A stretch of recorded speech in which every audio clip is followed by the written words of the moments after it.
Welcome back to the Deep Dive. So glad you're joining us today. We're plunging into a truly fascinating and, frankly, pretty wild story from the market today.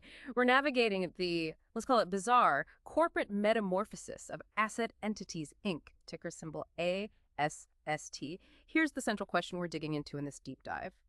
Can a struggling microcap social media firm, through a pretty stunning reverse merger, actually pull off a successful pivot? Can they become a premier publicly traded Bitcoin treasury vehicle? Or, as you might be wondering, is its meteoric 1,300% price surge just a speculative mirage, maybe portending an inevitable collapse? This isn't just about one company, you see. It's a story of radical transformation. It forces you to question the very nature of value, risk, and, yeah, corporate identity in the modern market. Indeed. And our mission with this deep dive is really to deconstruct this company's very abrupt strategic pivot that was announced back in May 2025. We'll rigorously assess the viability and, of course, the inherent risks of its new business model as a Bitcoin-focused treasury company. And just to be clear, this is all based on publicly available information as of July 7, 2025. That's when ASST's share price was sitting at $4.27. Right.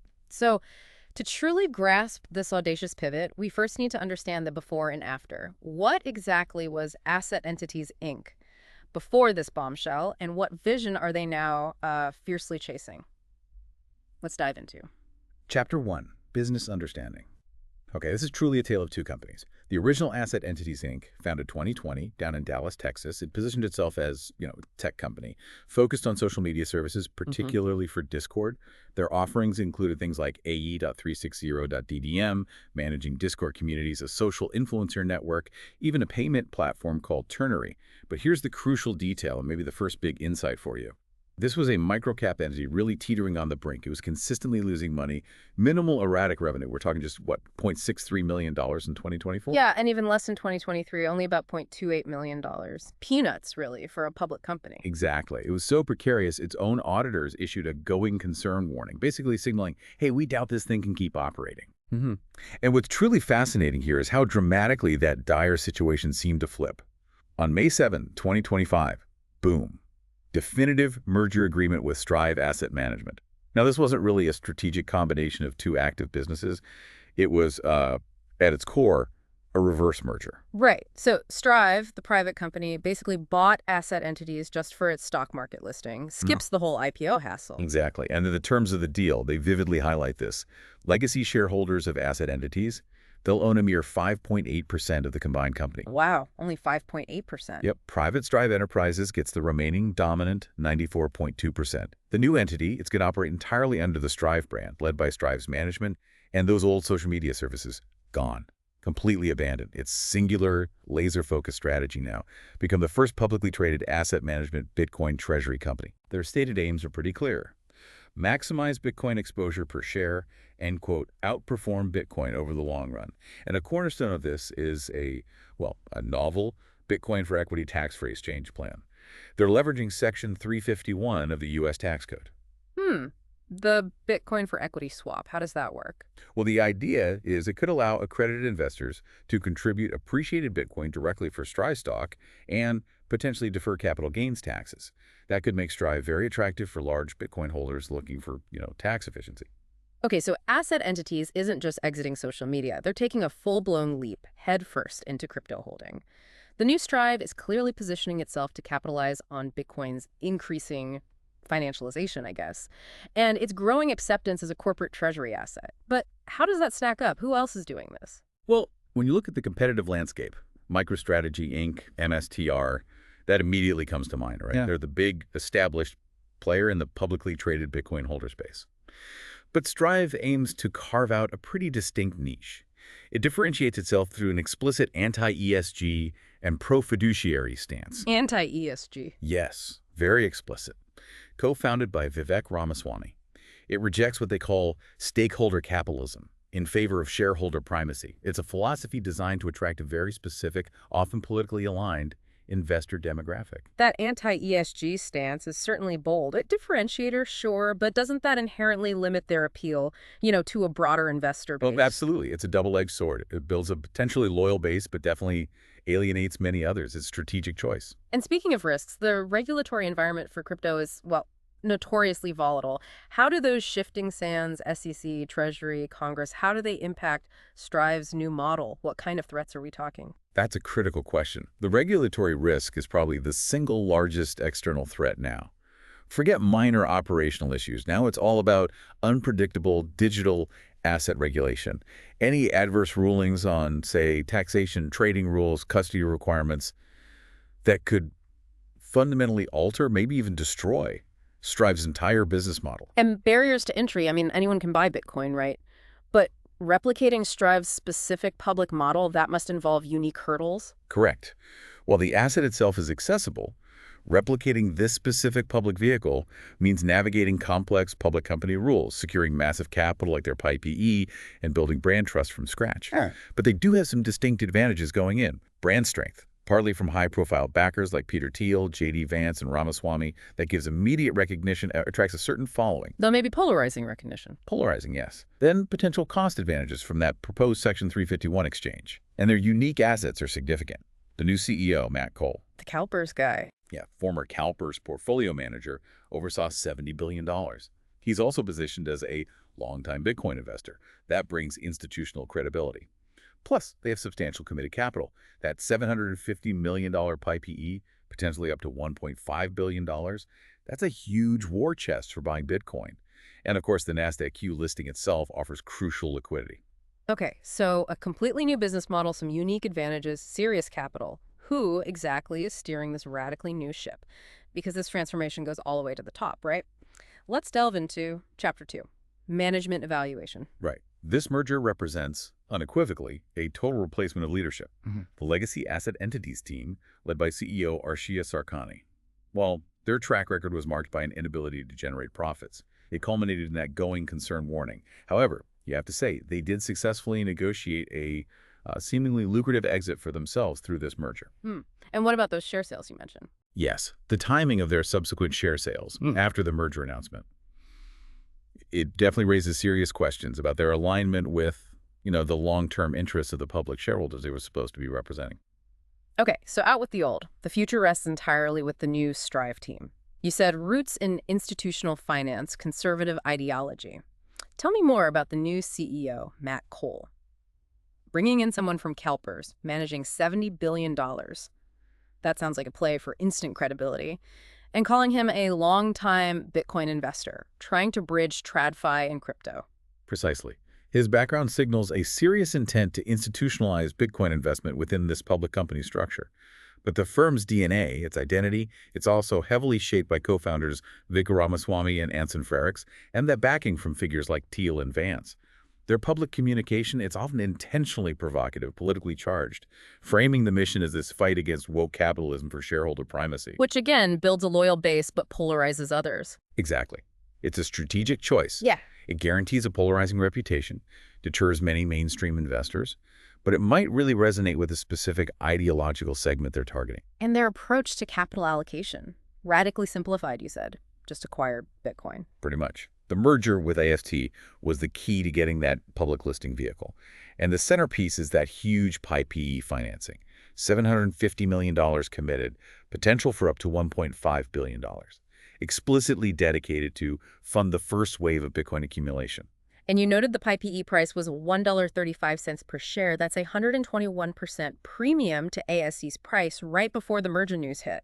Why pay such a premium for a struggling company's stock? Good question. That premium reflects the value of the public listing itself to Strive. Yeah. It's about the shell, the access, not the underlying value of legacy AST, which was minimal. Remember, legacy AST had a dismal ROIC, reportedly as low as negative 113%. Ouch. Yeah. But here's the crucial pivot for the new Strive. Traditional ROIC. It's irrelevant now because there's no conventional operating business. Their key performance indicator, the thing to watch, will be the growth of its net asset value NAV per share, benchmarked directly against Bitcoin's spot price. The explicit goal, outperform Bitcoin over time. It's a whole different game, different metrics. Okay, now for the numbers. And be warned, they tell quite a story of past struggles and, well, Future unknowns. Let's try and crunch some figures in. Chapter 3, Financial Analysis. Okay, but it's absolutely critical here to draw a very clear line. You have the historical legacy company and then the pro forma entity that will emerge after the merger closes, the historical data. It only really shows why the old model failed. It gives zero insight into the new venture beyond its role as, a shell. Got it. So key metrics for the legacy company. Market cap for AST early July 2025 was hovering around $60 to $70 million. And that's after the massive price surge, but crucially, before the merger and the PIPE fully closed. So that number doesn't reflect the coming dilution. Correct. Massive dilution is pending. Legacy revenue, as we said, low and erratic, only $0.63 million in 2024. And the profit margins, they're just stark indicators of unprofitability. Trailing 12 months, gross margin 21.65%. Okay, but operating margin, negative 982%. Net margin, negative 976%. Wow, just hemorrhaging cash. Exactly. These numbers scream profoundly unprofitable past. Free cash flow tells the same story.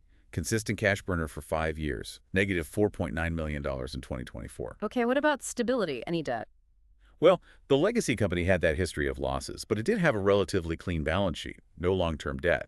And the combined company isn't expected to have debt either post-financing. The current ratio was actually very high, 9.72 as of Q1 2025. Strong short-term liquidity, which, crucially, will be massively bolstered by those incoming PIPE proceeds. Right, $750 million plus. Exactly, and no dividend, obviously, nor should one be expected. The focus is entirely on capital accumulation buying Bitcoin. So, given all this, what does it mean for valuation?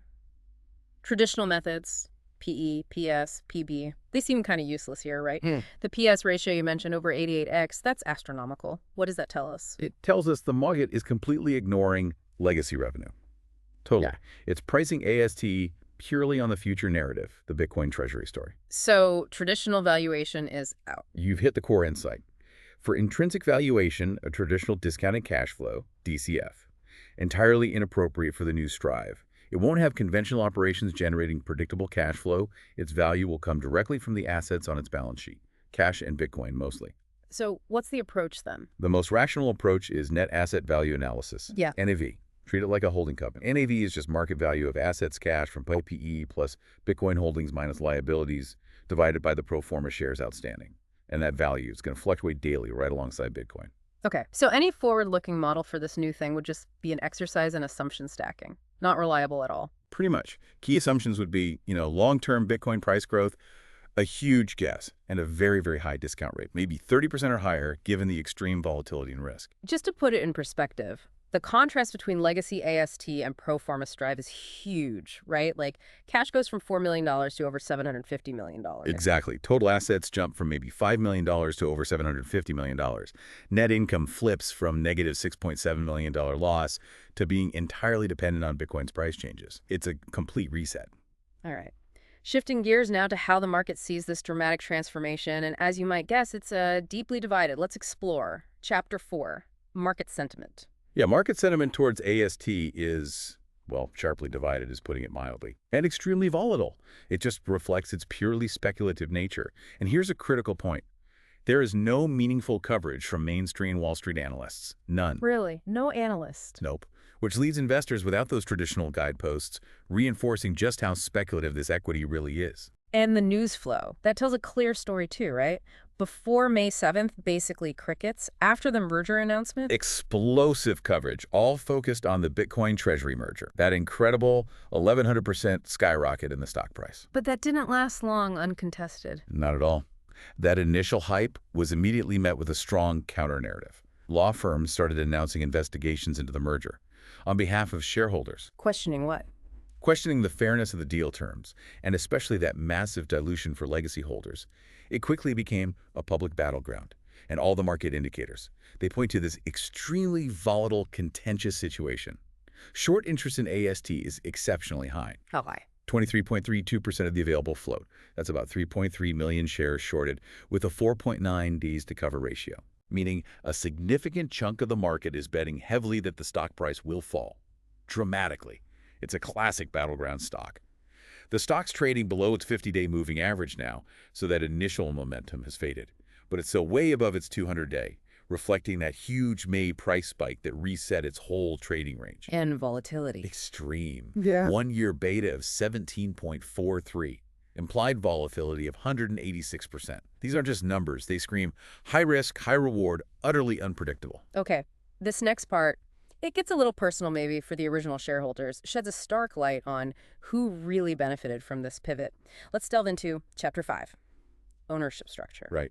The ownership structure, it reveals a company largely dominated by retail investors. Institutional ownership is negligible, like 0.4%, maybe 0.5%, tiny. There's a new 5.4% stake reported by Steadfast Capital Management, but that's likely a PIPE participant, not someone buying shares in the open market. It underscores that traditional institutional money isn't broadly buying in publicly yet. And what's particularly revealing, you hinted at this earlier, insider holdings in recent transactions. Legacy execs were selling. Actively selling into that hype-driven price spike after the merger announcement, seemingly taking advantage of the sudden public interest. Can you give examples? Sure. June 4th, 2025, CFO Matthew Kruger sold 26,400 shares, about $217,000 worth. Same day, Executive Chairman Michael Gaubert sold 30,000 shares, roughly $223,000. Yeah. Go back a bit to May 30th. CTO Jason Youngsuk Lee sold over 4,000 shares, about $34,000. These aren't minor disposals. Right, that's significant selling from the top guys. It represents a clear decision by top management to realize immediate cash profits at those elevated prices. It just stands in stark contrast to, a belief in long-term value creation for the entity they were managing. It's a powerful signal. And before the merger, AST was a controlled company. Yes, under NASDAQ rules. Asset Entities Holdings, LLC, held nearly 97.3% of the voting power. But post-merger, the most critical ownership fact is the pro forma structure. Private Strive Enterprises will own 94.2% of the combined company. Public legacy shareholders get diluted down to just 5.8%. Wow, so let's connect the dots. The very people running the company cash out big time the moment the spotlight hits, while the original public shareholders get massively diluted down to almost nothing. That combination, catastrophic dilution and immediate insider selling, paints a pretty damning picture, doesn't it? What does that imply for governance, for shareholder alignment? It implies a profound misalignment of interests. It strongly suggests the merger's primary objective, at least for AST's management, was to leverage the public listing to create a liquidity event for themselves. They presided over a failing business. The merger news created a brief, hype-fueled window, and they appear to have cashed out. It raises serious governance concerns. It suggests the public shareholders of legacy ASST were, let's say, not the priority. Okay. And finally, before we bring it all together, let's talk dangers and opportunities ahead for the new Strive entity. Let's consider Chapter 6, Risk Assessment. Right. The risk profile here has been completely rewritten. Forget the mundane operational risks of a tiny social media firm. Those have been replaced by the high-octane systemic risks of a speculative crypto venture. So let's do a quick SWOT analysis for the new pro forma Strive entity. Okay, strengths first. Significant capitalization, right? That $750 million PIPE, potentially $1.5 billion. That's a serious war chest for buying Bitcoin. Definitely a strength. Experienced institutional leadership with Matt Cole from CalPERS. That adds credibility. The NASDAQ listing itself, providing public market liquidity. Crucial. And that potentially unique tax structure, the Section 351 Bitcoin for Equity Exchange, could be a magnet for big Bitcoin holders. Those are the key strengths. Now, weaknesses. There's absolutely no operating history for this new Bitcoin treasury model. It's unproven for this management team in this specific corporate structure. Okay, unproven model. Extreme single asset dependence. The company's fortunes are entirely tied to the volatile price of Bitcoin.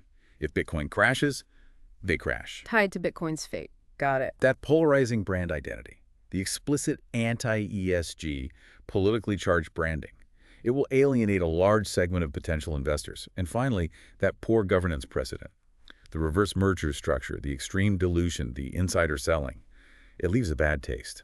Okay, opportunities. It's basically a leverage bet on Bitcoin, right? If Bitcoin moons. Exactly. If Bitcoin appreciates significantly, the company's value could soar. That's the core opportunity. There's also a potential first-mover niche advantage. Branding itself as the first public asset management Bitcoin treasury with that specific shareholder primacy ideology. Right, capturing that specific market segment. And maybe potential for financial product innovation down the line, developing novel strategies around its large Bitcoin holdings as the market matures. Possible, but speculative. Okay, but the threats seem pretty substantial. They are, and arguably more pronounced. First, extreme asset volatility. A big Bitcoin crash would be catastrophic. Obvious, but huge. Regulatory and political risk. This is arguably the largest threat. A government crackdown, adverse tax changes, hostile SEC rulings could fundamentally impair or kill the business model, Yeah, the sort of Damocles for crypto. pretty much. Then there's significant execution risk. Can they actually close the PIPE on favorable terms? Can they acquire Bitcoin effectively in the market? Can they manage the treasury well? Lots of ifs.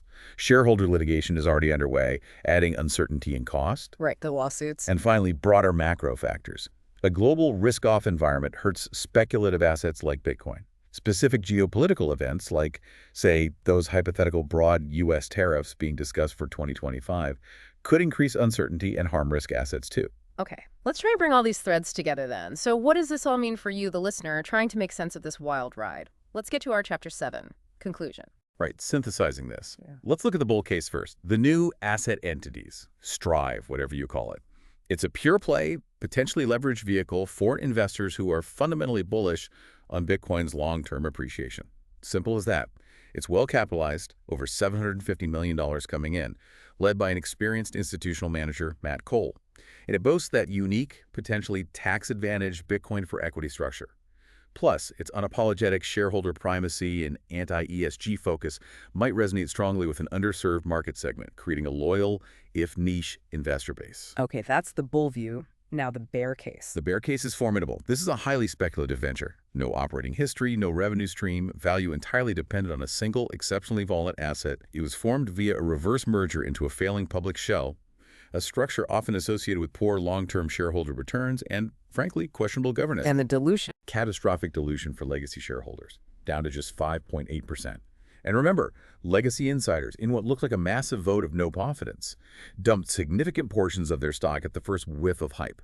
It faces immense, unpredictable risks from crypto regulation and Bitcoin's own volatility. Its current valuation, it's purely based on narrative, on hope. And that extremely high short interest, it signals profound market disagreement, a significant bet against its current price. So for valuation summary, traditional metrics are useless. We established that. Wholly inapplicable. The intrinsic value is its net asset value, NAV. Simple function of cash plus Bitcoin minus liabilities, divided by the pro forma shares. Any estimate is wide and totally dependent on Bitcoin's future price and that final share count. Forecasting is almost impossible. So the concluding outlook, what's the bottom line here? As of July 7, 2025, Asset Entities, Inc. is really a company in name only. An investment in its stock is not an investment in a social media firm. It is a highly speculative leveraged proxy for the price of Bitcoin, wrapped in a politically charged anti-ESG brand. The current share price, it just reflects the market's chaotic attempt to price in a multitude of probabilities, hopes, fears, regulatory guesses, Bitcoin forecasts. This is absolutely not an investment that aligns with traditional value investing principles, like buying predictable earning streams at a discount. It is unequivocally a high-risk gamble. A gamble on a narrative, on a management team, and on a very volatile digital asset. So, given the extreme volatility, that unique tax structure, the highly polarizing brand of this new Strive entity, how might this whole corporate metamorphosis influence other companies maybe looking to adopt Bitcoin as a treasury asset? And what does this really unique case study mean for the future of public company identity itself? It really makes you wonder, doesn't it? Anyway, if you found this deep dive valuable, we'd really appreciate it if you'd like and subscribe to the Stock Analytics AI YouTube channel. And remember, for just $4.99 a month, Stock Analytics AI members get priority deep dives on specific tickers. Over the next few months, they're covering all of the S&P 500 stocks, and members get exclusive priority access.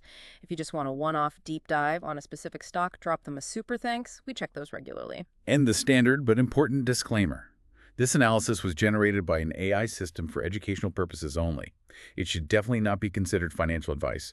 Please always conduct your own research or consult with a qualified financial advisor before making any investment decisions. Absolutely. Thanks for joining us on this deep dive. We look forward to exploring the next fascinating topic with you.